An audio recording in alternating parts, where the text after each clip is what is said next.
Hello दोस्तों, स्वागत है आपका आपके अपने यूट्यूब चैनल केमिस्ट्री विद तेजी सर पर।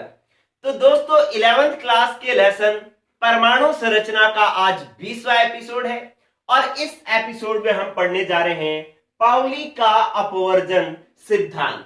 देखो, अपवर्जन शब्द का मतलब क्या है? अपवर्जन शब्द का मतलब है मना करना, कि पाउली ने मना कर दिया। क्या मना कर दिया? कि जैसे कि मान लो एक परमाणु है मेरे पास, कोई भी क्या परमाणु है कि कोई एक परमाणु, जैसे मैंने लिख दिया सोडियम। सोडियम में 11 इलेक्ट्रॉन होते हैं। वो इलेक्ट्रॉन इस तरीके से लिखे हुए हैं 1s2 2s2 2p6 3s1। ये इलेक्ट्रॉनिक विन्यास लिखा हुआ है। ये अपने लिखने सीखेंगे अभी अपने, लेकिन जिनको 10th क्लास का आता है उनको ये बात समझ में आ गई होगी कि 1s2 2s2 2p6 3s1। अब इनमें से कोई भी दो इलेक्ट्रॉन उठा लो, चाहे यहां से एक इलेक्ट्रॉन उठा लो, यहां से उठा लो, यहां से उठा लो, यहां से उठा लो, या यही वाले दो इलेक्ट्रॉन ले लो, कोई भी दो इलेक्ट्रॉन उठा लो, तो उनके लिए चारों क्वांटम संख्याओं का मान कभी भी समान नहीं होगा। जैसे कि मान लो मैं ये करता हूं कि एक इलेक्ट्रॉन यहां से उठा लेता हूं, एक यहां से उठा लेता हूं, तो मेरे पास एक इलेक्ट्रॉन हो गया 2s1, एक मैंने उठा लिया 2p1। मान लो 2pz से उठाया है तो 2pz1। ठीक है, तो अब इनके लिए क्वांटम संख्याओं का मान मैं अगर निकालूं तो n, l, m और s चार क्वांटम संख्याएं होती हैं। तो पहले इनका n क्वांटम संख्या का मान देखते हैं कि n का मान क्या है। तो आपको दिखाई दे रहा है कि यहां जो आगे जो संख्या लिखी होती है वो n का मान होता है। तो n का मान इसके लिए कितना आया? 2। इसके लिए कितना आया? 2। फिर l का मान s उपकोष के लिए कितना होता है? 1। s उपकोष के लिए l का मान होता है 0 और p उपकोष के लिए l का मान होता है 1। फिर मैंने m का मान निकाला तो m का मान s के लिए होता है 0 और p z के लिए भी होता है 0। ठीक है, और अगर s का मान देखें तो इसका मान मान लो मैंने मान लिया +½ तो इसका भी चाहे +½ मान लो -½ मान लो, कोई फर्क नहीं पड़ता। तो आपने देखा कि इन चारों क्वांटम संख्याओं का मान समान नहीं है। 2 2 0 1 0 0 +½ मतलब कौन सी? कि ये वाली क्वांटम संख्या का मान अभी समान नहीं है। तो ये यही कहता है कि पहले तो एक लाइन समझ रहे हैं क्या, कि पाउली की अपवर्जन सिद्धांत की पहली लाइन लिख रहा हूं कि इस सिद्धांत के अनुसार कि एक परमाणु में उपस्थित किन्हीं दो इलेक्ट्रॉनों के लिए चारों क्वांटम संख्याओं का मान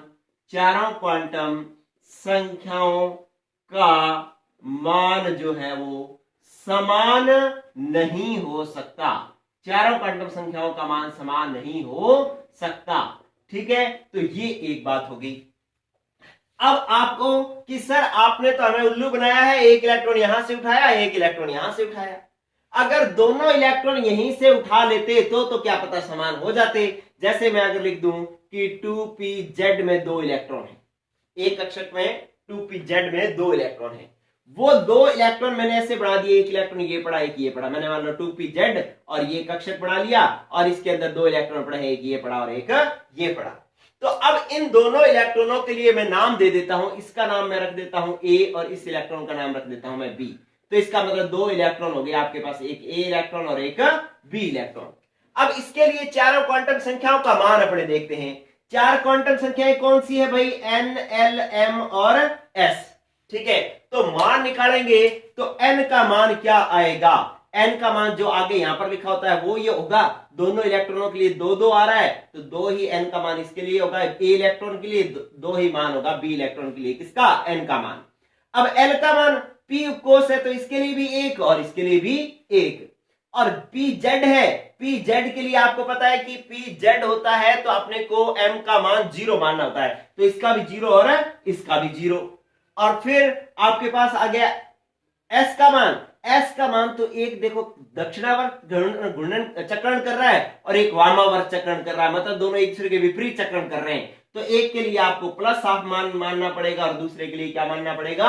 -½ तो इसका मतलब ये हो गया कि आपके पास n का मान 2 2 बराबर है, 1 1 बराबर है, 0 0 बराबर है, लेकिन ये क्या हो गए मान अलग अलग हो गए। तो पाउली का अपवर्जन सिद्धांत यही कहता है कि इस सिद्धांत के अनुसार किसी एक परमाणु में उपस्थित किन्हीं दो इलेक्ट्रॉनों के लिए चारों क्वांटम संख्याओं का मान समान नहीं हो सकता। फिर एक बात और, अधिकतम कितनी क्वांटम संख्याओं का मान समान हो सकता है? अधिकतम 3 क्वांटम संख्याओं का मान जो है वो समान हो सकता है। संख्याओं का मान जो है वो समान हो सकता है। ठीक है, तो चारों क्वांटम संख्याओं का मान समान नहीं हो सकता, अधिकतम 3 क्वांटम संख्याएं ही समान हो सकती हैं। चलिए ये बात हो गई। अब इसका तो ले ले आप स्क्रीनशॉट, ये 2 एग्जांपल मैंने करवा दिए और ये सिद्धांत लिख दिया, ये तो आपने 11th में लिखना है। अब इस सिद्धांत का मतलब क्या है, मैं इसको साफ कर देता हूं। ये देखो, इस सिद्धांत का मतलब क्या है कि एक कक्षक में, इस सिद्धांत का मूल जो आपको ध्यान रखना है वो क्या है, बस ये वाला पॉइंट इस सिद्धांत का बिल्कुल मेन पॉइंट यही है कि इस सिद्धांत के अनुसार ये है कि एक कक्षक में अधिकतम 2 ही इलेक्ट्रॉन भरे जा सकते हैं। 2 ही इलेक्ट्रॉन भरे जा सकते हैं, मतलब तीसरा इलेक्ट्रॉन नहीं भरा जा सकता। आपको मैं इतने दिन से कहता आ रहा हूं कि भाई एक कक्षक में 2 ही इलेक्ट्रॉन भरे जा सकते हैं, एक कक्षक में 2 ही इलेक्ट्रॉन भरे जा सकते हैं, लेकिन यह बात कही किसने थी? पाउली के अपवर्जन सिद्धांत ने कही थी। लेकिन उसने इस तरीके से बात कही थी और इसका अर्थ क्या निकलता था? इसका अर्थ ये निकलता था कि इस सिद्धांत के अनुसार एक कक्षक में अधिकतम 2 ही इलेक्ट्रॉन भरे जा सकते हैं, इससे ज्यादा इलेक्ट्रॉन नहीं भरे जा सकते। अगर मान लो आपको एग्जाम के अंदर ये प्रश्न, ये आंसर याद नहीं आता और आपने ये लिख दिया कि भाई इस सिद्धांत के अनुसार एक कक्षक में 2 ही इलेक्ट्रॉन भरे जा सकते हैं, तब भी ये बात सही है। ठीक है, अब हम इसको यूज करके देखते हैं कि ये बात कैसे आई कि एक कक्षक में 2 ही इलेक्ट्रॉन का मतलब क्या है। जैसे मान लो मैंने ये एक कक्षक बनाया और इसके अंदर पहले मैंने यूं इलेक्ट्रॉन बनाए एक, जैसे मैं यूं कर लेता हूं, पहले मैंने एक कक्षक बनाया और इसके अंदर इस तरीके से 2 इलेक्ट्रॉन भर दिए। ठीक है, एक 2 इलेक्ट्रॉन भर दिए तो, और इसके लिए चारों क्वांटम संख्याओं का मान देखा, मान लो 2pz ही है और ये 2 इलेक्ट्रॉन इस तरीके से भरे हुए हैं। अब इसके अंदर मैंने चारों क्वांटम संख्याओं का मान देखा, n, l, m और s। इलेक्ट्रॉन कौन कौन से हैं? एक ये वाला है, एक ये वाला है। इनको मैं नाम दे देता हूं, ये है a और ये है b। तो a और b इलेक्ट्रॉनों के लिए चारों क्वांटम संख्याओं का मान देखा तो मैंने बनाया कि n का मान दोनों के लिए 2 2, l का मान दोनों के लिए 1 1, m का मान दोनों के लिए 0 0। अब देखो दोनों एक तरफ चक्रण कर रहे हैं, मैंने दोनों के तीर ऊपर की तरफ लगाए हैं, इसका मतलब इसका भी +½ और इसका भी +½ तो क्या ये संभव है? क्या चारों क्वांटम संख्या समान होगी? 2 2 1 1 0 0 +½ तो ये बात पाउली के सिद्धांत के अनुसार संभव नहीं है। अगर मतलब इस तरीके से आपने कहीं किसी कक्षक में इलेक्ट्रॉन लिख दिए तो वो क्या हो जाएंगे? गलत हो जाएंगे। फिर अपनों ने देखा कि आपने क्या करते हैं कि इसके अंदर एक कक्षक के अंदर 3 इलेक्ट्रॉन भर के देखते हैं, 3 इलेक्ट्रॉन भर के देखते हैं। तो ये मेरे पास एक कक्षक था और उसमें मैंने 3 इलेक्ट्रॉन भर दिए, 3 इलेक्ट्रॉन, एक यूं भर दिया, एक यूं भर दिया और एक यूं भर दिया। ठीक है, तो क्या होगा कि पहले अपने क्या करते हैं कि 2 ही भरते हैं, फिर तीसरा एग्जांपल में 3 भरेंगे, पहले अपने 2 ही भरते हैं। आपको पता लग गया भाई एक जैसा चक्रण वाला तो संभव नहीं है क्योंकि चारों क्वांटम संख्याओं का मान समान हो रहा है। अब मैंने क्या किया? विपरीत चक्रण वाले भरे, एक a और b, a electron b electron. इसके लिए n और l का मान निकाला, n l m s का मान निकाला, तो ये भी 2pz 2 इलेक्ट्रॉन थे तो इनके लिए भी n का मान 2 2, l का मान 1 1, m का मान 0 0 और s का मान 1 का +½ और 1 का -½ क्यों? क्योंकि ये देखो एक दूसरे के विपरीत चक्रण कर रहे हैं, एक ऊपर की तरफ है, एक नीचे की तरफ है। तो ये देखो ये बात पाउली के अपवर्जन सिद्धांत की पालना कर रही है कि चारों क्वांटम संख्याओं का मान समान नहीं है, अधिकतम 3 क्वांटम संख्याएं ही समान हो सकती हैं। ठीक है, तो इसका मतलब ये संभव है। तो अब आपको एक वर्ड और जोड़ना पड़ेगा कि एक कक्षक में अधिकतम 2 ही इलेक्ट्रॉन, कैसे 2 इलेक्ट्रॉन? विपरीत चक्रण वाले 2 इलेक्ट्रॉन ही भरे जा सकते हैं, विपरीत चक्रण वाले 2 इलेक्ट्रॉन ही भरे जा सकते हैं। ठीक है, ये वर्ड आपको ऐड करना पड़ेगा, विपरीत चक्रण वाले। तो इसका मतलब अगर आपने यूं लिख दिया कि 2 ही इलेक्ट्रॉन भरे जा सकते हैं तो 2 तो ये भी है और 2 ये भी है। लेकिन ये तो नहीं भरे जा रहे। क्यों? क्योंकि इससे चारों क्वांटम संख्याओं का मान समान हो रहा है। लेकिन ये भरे जा रहे हैं। क्यों भरे जा रहे हैं? क्योंकि इसके लिए चारों क्वांटम संख्याओं का मान समान नहीं है। क्यों? क्योंकि ये दोनों एक दूसरे के विपरीत चक्रण कर रहे हैं। तो अब आपको जो सिद्धांत लिखना है, लास्ट बार कान खोल करके सुन लो, यही बात आपको प्रश्न में एग्जाम में लिखनी है कि पहले तो आप चाहो तो पूरे नंबर लेने, आपको बिल्कुल सही सही बताना एग्जामिनर को कि मेरे को सही आंसर आता है। तो आप सही वास्तव में तो ये लिखो कि इस सिद्धांत के अनुसार एक कक्षक में उपस्थित किन्हीं दो इलेक्ट्रॉनों के लिए चारों क्वांटम संख्याओं का मान समान नहीं हो सकता, अधिकतम 3 क्वांटम संख्याओं का मान ही समान हो सकता है। फिर लिखना है अर्थात, यहां पर लिखना अर्थात मतलब इस बात का मतलब क्या है? इस बात का मतलब है कि एक कक्षक में अधिकतम 2 विपरीत चक्रण वाले इलेक्ट्रॉन ही भरे जा सकते हैं। ठीक है, तो आप कहेंगे कि सर अगर 3 भर ले तो क्या होगा? अगर हम एक कक्षक में 3 इलेक्ट्रॉन भर लें तो क्या होगा? तो मैंने 3 इलेक्ट्रॉन भरे भाई, ये देखो मैंने भरा इलेक्ट्रॉन ए, बी और सी। अब ये 3 इलेक्ट्रॉन हो गए, एक ए, एक बी और सी। तो मैं इनके लिए ए, बी, सी जैसे मैंने पहले लिख देता हूं कि ये इलेक्ट्रॉन किस में है? 2pz में है, 2pz कक्षक में है और 3 इलेक्ट्रॉन भर दिए। 3 इलेक्ट्रॉन कौन कौन से हैं? नाम क्या है उनके?